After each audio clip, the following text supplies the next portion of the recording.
ஆமாப்பா பேங்க் சொல்லிட்டாங்க. கேட்கறேன்ப்பா.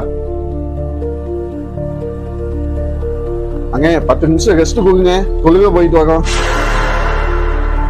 என்னப்பா ஒரு நாளைக்கு 4 டைம் ரெஸ்ட் எடுத்துட்டு இருக்கீங்க? எப்ப பார்த்தாலும் பொழுதானைக்கு இங்க போறேன் அங்க போறேன் தொழுக போறேன், இதெல்லாம் நமக்கு சுத்தப்பட்டு வராது. வேலைன்னா கரெக்டா இருக்கணும் டியூட்டில. அப்படியே அப்ப வேலையும் எனக்கு தேவையில்லைங்க, எனக்கு தொழுகை தானே முக்கியம். எங்கனே அந்த நல்லா காணா? ஏப்பா என்னப்பா வேணும்?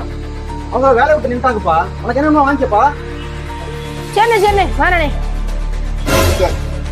அவங்க வேற வேலையை விட்டு அமைச்சிட்டோம், வியாபாரமே ஓட மாட்டேங்குது. அவனுக்கு இல்லைன்னா எந்த கஸ்டமரும் வரவும் மாட்டேங்குது. என்னதான் பண்றது, தப்பு பண்ணிட்டோமோ?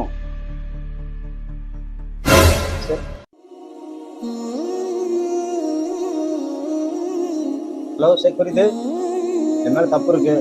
நீங்க இனிமேல் 5 வேலையும் தொழுவு போங்க, அதனால எந்த ஒரு ஆட்சியமும் இல்லை. மீண்டும் கடைக்கு வந்துருங்க, திருப்பி வந்துருங்க. சரிங்க, நீங்க கூப்பிடுவீங்க எனக்கு தெரியுங்க கண்டிப்பா. ஆனா எனக்கு ஒரு கோரிக்கைங்க, எங்க கூட சேர்ந்து நீங்களும் 5 நேரம் தொழுகணும், எங்க கூட நீங்க சொர்க்கத்துக்கு வரணும். சரி தம்பி, நானும் இனிமேல் உங்க கூட நான் 5 வேலையும் தொழுக வரேன்.